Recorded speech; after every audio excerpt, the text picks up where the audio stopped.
अच्छा, लड़कियों को किस आधार पे काम देते हैं आप लोग? कैसे डिसाइड करते हैं कि उस लड़की को हम काम दे दें, किसको काम दें, किसको नहीं दें? गंभीर सवाल पूछने जा रहे हैं, सोच समझ हाँ, के। बिल्कुल, बिल्कुल, बिल्कुल। मतलब किस में जैसे अपने एल्बम अपने गानों में या फ़िल्मों में? फ़िल्मों में मेरा काम नहीं होता है, फ़िल्मों लड़कियों को काम इंटरफेयर नहीं होता। बिल्कुल नहीं। वो डायरेक्टर का डिसीज़न होता है, प्रोड्यूसर का डिसीज़न होता है। आप अपना गाना बनाते हैं फिर भी नहीं, हेलो कौन जैसे आपने बनाया, तो आपका डिसीजन नहीं था कि इसमें कौन। मैं फ़िल्मों की बात कर रहा था, अभी गाने की बात कर रहा हूँ। गानों में हम लोग सबसे पहले ये कि फ़िल्मों में आपका डिसीजन होता ही नहीं है। बिल्कुल नहीं। हमसे कभी-कभार पूछा जा सकता है, जैसे फ़िल्म में डायरेक्टर ने पूछा कि भाई किसको हीरोइन लें? तो हम एक सलाह दे सकते हैं। वो क्राइटेरिया होता है जैसे हम स्क्रिप्ट पढ़ें। स्क्रिप्ट में वो लड़की का कैरेक्टर चुलबुली है या एक गंभीर है या उसका कैरेक्टर कैसा है, वो टीचर है या डॉक्टर है या गाँव की लड़की है, तो उसके ऊपर ये आधारित होता है कि किसका कैरेक्टर कैसा है। तो हम लोग ऐसा अपने मन में, जैसे मेरा फ़िल्मों के मामले में तो बहुत कम होता है, वो डायरेक्टर लोग का काम होता है कि वो किसको लें और जिसमें वो रोल में फिट आए। सेम थिंग गाने में अप्लाई होता है कि गाना कैसा है, उस गाने में कौन फिट आएगा, उसके आधार पे हम लोग सिलेक्शन करते हैं। गाना में आपका इंटरफेयर होता है? हाँ, बिल्कुल, गाने में होता है।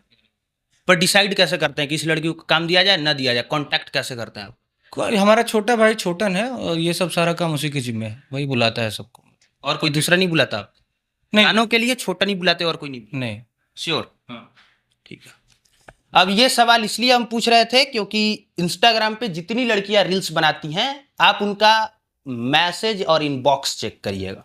सुपरस्टार लोगों के साथ जो लोग रहते हैं या जो लोग नहीं रहते, सिर्फ और सिर्फ फोटो खिंचा लेते हैं, 3-4 या मुश्किल से 2 रील्स बना लेते हैं, वो मैसेज करके वो कहते हैं कि आइए हम आपको काम दिला देंगे, हम इनके साथ डांस करा देंगे, हम आपके साथ इनका काम करा देंगे।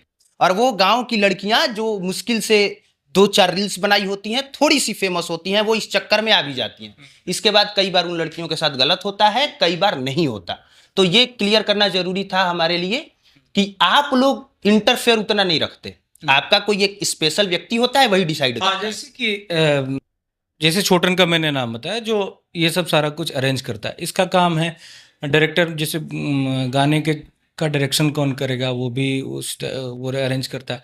कभी कभी लड़कियों को बुलाते हैं डायरेक्टर लोग, जैसे रवि पंडित जी हो गए, गोल्डी जायसवाल जी हो गए, आशीष यादव जी यहाँ बनारस में वो हो गए, पटना में भी बहुत सारे लोग हैं। कभी कभी उन लोग का गाना सुना दिया जाता है और बोला जाता है इसमें इससे रिलेटेड कोई जो इसमें सूट करे वो मॉडल बुला लीजिए, वो लोग भी बुला लेते हैं।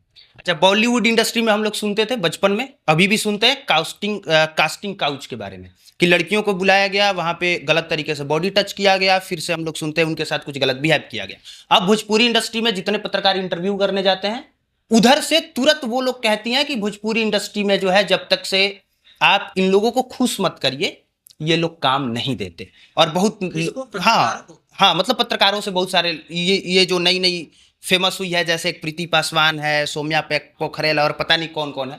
मतलब मैंने इन लोगों का इंटरव्यू देखा है कि निष्ठा सिंह है, उसका बुरा बुरा आंख है उस लड़की का। तो इन लोगों ने ऐसे डायरेक्ट बोला है कि जब तक से आप इन लोगों को खुश ना करिए, ये लोग काम नहीं देते हैं, ये लोग जो है हमारे साथ गलत करते हैं। उनके साथ हम काम नहीं किया। लेकिन हमको ये जानना है कि, इसीलिए मैं पूछ रहा था कि आप लोग काम किस बेस पे देते हैं? उसके टैलेंट के बेस पे देते हैं। टैलेंट के बेस पे देते हैं। पर ये जो लड़कियां इल्जाम लगाती हैं, इस पे आपका क्या जवाब है? अब तो ये जवाब जिस पे इल्जाम वो लगाती हैं उनसे पूछना चाहिए आपको। हम तो उनसे जब मुलाकात होगी पूछ लेंगे, पर आपका इस पे क्या जवाब है या सलाह क्या है? हमारा ये कहना है कि अ, जो काम का हकदार है, जिसमें क्षमता है काम करने का, उसको काम दिया जाए। और देखिए, ये इस चीज को, जो ये व्यवस्था है, इसको हटा भी नहीं सकते आप, क्योंकि काम एक दूसरे के जरिए ही मिलता है। जैसे हमारा आपसे संबंध है, किसी का आपसे संबंध है, वाया वाया करके संबंध बनता है। हाँ, वाया वाया करके काम मिलता है। तो इस व्यवस्था को आप नकार भी नहीं सकते। सब लोग घर बैठ जाएंगे, किसी को काम नहीं मिलेगा। अब वही है कि अ, कोई एक मछली है, वो गंदा कर रही है तालाब को, उसको पकड़ने की आवश्यकता है, उसको पकड़ के थोड़ा किनारे करके उससे सवाल करने की आवश्यकता है कि भाई तुम गंदा मत करो। बाकी मेरा सवाल है उन लोगों से जो इल्जाम लगाते हैं कि सभी लड़कियां कहती हैं कि ऐसे ही काम मिलता है भोजपुरी इंडस्ट्री में, स्पेशली फॉर उसके लिए बदनाम है। हम लगभग इंडस्ट्री की सारी हीरोइनों के साथ काम किए हैं, वो हमारे साथ काम किए, किसी का भी ऐसा बयान हमने नहीं सुना। ये आजकल का क्या सिस्टम है मुझे नहीं पता, मगर ये हमने इंडस्ट्री की टॉप टॉप की हीरोइनें सारी हमारे साथ काम कर चुके हैं, लेकिन किसी का आप ऐसा बयान नहीं सुनेंगे भोजपुरी के लिए। तो ये छुटपुटिये और छुट भइयों लोगों की वजह से भोजपुरी का इमेज खराब ना करें। अच्छा, भोजपुरी इंडस्ट्री में गाना मेल भी गाते हैं, फीमेल भी गाते हैं। शिल्पी राज भी गाती हैं, शिवानी सिंह भी गाती हैं, और कोई नेहा कक्कड़ ऐसे करके कोई नाम है, खुशी कक्कड़, मतलब ऐसे लोग भी गाते हैं और अच्छा गा रहे हैं, लोग उभर भी रहे हैं। लेकिन उनके भी गाने पे 100 200 300 मिलियन व्यूज आते हैं, आप लोगों के भी गाने पे आते हैं, लेकिन जो क्रेज आप लोगों का है वो क्रेज कभी भी लड़कियों के हिस्से में नहीं मिलता। ऐसा नहीं है, ऐसा नहीं है। मतलब देखिए, आप देखिए कल्पना जी को देख लीजिए, अब आज की डेट में तो वो थोड़ा सा कम। अरे वो सबका होता है भैया, वो सबका होता है। ये हाँ, अमिताभ बच्चन, राजेश खन्ना और मैंने कि जितने भी हैं, आप कहीं चढ़ रहे हैं, किसी पहाड़ की चोटी पे जा रहे हैं, आप चोटी पे पहुंच गए आप, तो यहाँ तो कुछ दिन वहां रुकेंगे, जीवन तो बिताएंगे नहीं, वहां से फिर नीचे आना है। ये जीवन का खेल है, इसमें कोई बहुत बड़ी बात नहीं है। कल्पना जी हो गई, शिल्पी हो गई, इन लोग का क्रेज है, ऐसा नहीं है, क्रेज है। इतना क्रेज नहीं है जितना आपका है या जितना दूसरे कलाकारों का है, सेम व्यूज की मैं बात कर। मतलब मैं समझ नहीं पा रहा हूँ आपकी बात को। जितना इज्जत आपको मिल रहा है, जितना एक स्टेज प्रोग्राम करने का पैसा आपको मिल रहा है, जितना हर चीज आपको मिल रहा है, सेम व्यूज पे लड़कियों को उतना नहीं मिलता। भैया आपको जानकारी नहीं है, मिलता नहीं है। अब मिलता है 2-2 ढाई लाख 3 लाख स्टेज के में। आपका 2-2.5 लाख तो होगा। मैं मेरा आपको अगर प्रोग्राम कराना होगा मेरा तो मैं आपको बता दूंगा, लेकिन देखिए पैसा मिलता है, ऐसा नहीं है कि पैसा नहीं मिलता। अब क्या है कि आप जैसे आप किसी काम में इन्वेस्ट कितना कर रहे हैं, सबसे पहली बात आपका क्या बोलते हैं, फिजिकल या पैसे, इकोनॉमिकल, आपका प्रॉफिट उसके आधार पे निर्भर करता है। जैसे आप जो काम कर रहे हैं इसमें आपका इन्वेस्ट एक माइक का, एक कैमरे का, एक लाइट का और 2-4 लोग साथ में हैं, आपका प्रॉफिट भी इसी हिसाब से होगा। अब कोई आदमी 2 करोड़ 4 करोड़ रुपया लगा के कोई धंधा खोल रहा है, उसका प्रॉफिट उसके हिसाब से होगा। समझ रहे हैं ना मेरी बात को? तो जो जिस हिसाब से मेहनत का इन्वेस्ट करता है, पैसे का इन्वेस्ट, जैसे हम लोग जब शुरू शुरू में गाना गाना शुरू किए तो कम से कम भैया 3 साल स्ट्रगल करके स्टूडियो तक पहुंचे थे बस। आज की डेट में लोग 1,000 रुपया ले जाके और 2,000 रुपया ले जाके गाना गा ले रहे हैं। 3 साल हमने स्ट्रगल किया सिर्फ स्टूडियो तक पहुंचने में। उसके बाद ये स्थिति थी, उस समय डीवीडी का जमाना था, डीवीडी आता था, कैसे कैसे करके, परिवार की आर्थिक स्थिति उतनी अच्छी नहीं थी, कैसे कैसे करके हमने डीजे का फ्लोर उठाने लगाने का काम किया। यूनिनार मोबाइल आया था, दोनों तरफ तख्ती लटका के यूनिनार का पर्चा बांटने का काम किया बहुत। अब वही तो मैंने बोला, क्या आप इन्वेस्ट करेंगे उसके हिसाब से आपका प्रॉफिट है। आखिरी में जाते जाते नॉर्मल सा सवाल पूछते हैं, पसीना आपका सारा खत्म हो गया, शुरू में बहुत पसीना जितने छिटपुटिये कलाकार हैं, जो स्टार हैं, वो भी जैसे ही पैसा आता है सबसे पहले उनके हाथ में बहुत सारे सोने के चेन आ जाते हैं, गले में आ जाते हैं, और थोड़ा सा नहीं आता है, बहुत ज्यादा आ जाता है, मतलब इतना आता है कि वो दिखने लगता है, हाँ भैया वह पहन ले, पैसा कमाता। आपका नहीं दिख रहा है, पैसा तो कमा ही रहे हैं। पैसा वो तो आप भगवान का आशीर्वाद है, आप लोग का प्यार है। क्या है कि और जो जो छोटे कलाकार हैं वही कल जाके बड़े होंगे, ईश्वर से प्रार्थना है कि वो लोग कब खूब आसमान छुए। लेकिन जैसे क्या है ना कि कबीरदास जी का दोहा है कि बड़े बड़ाई ना करे, बड़े न बोले बोल, रही मन हीरा कब कहे लाख टका। का मुरमुर।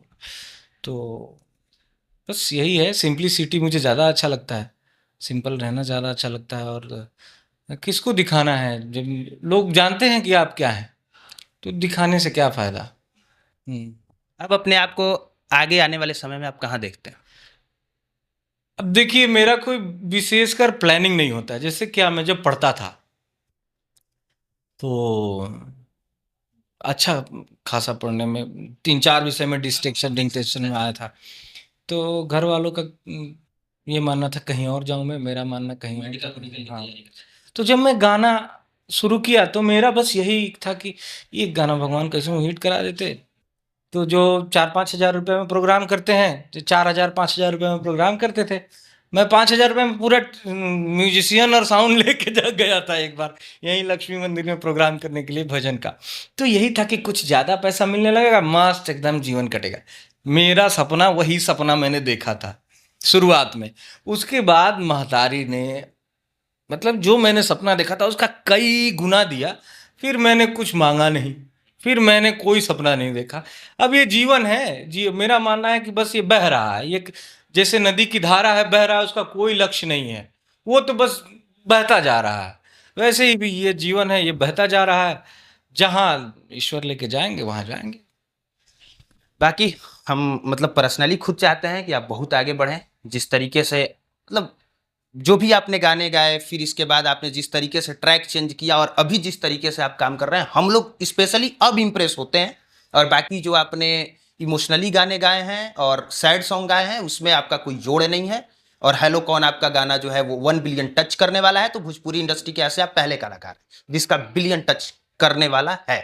हमारे साथ थे रितेश पांडे जी, जो तमाम मुद्दों पे जवाब दे रहे थे, जवाब देते देते मुस्कुरा रहे हैं। समय देने के लिए धन्यवाद। आपसे बात करते करते मन नहीं उगता है, आप थोड़ा सा और तैयारी करके, थोड़ा लंबा बात हो हम लोग का।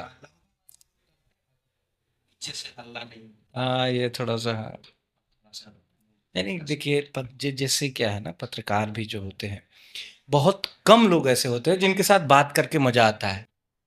हाँ, अभी मैं एक गया था दिल्ली में, एनएमएफ न्यूज़ में इंटरव्यू था, वहाँ भी मजा आया। आपके साथ बहुत मजा आता है, कि तथ्यात्मक जो बात करता है, अच्छा लगता है।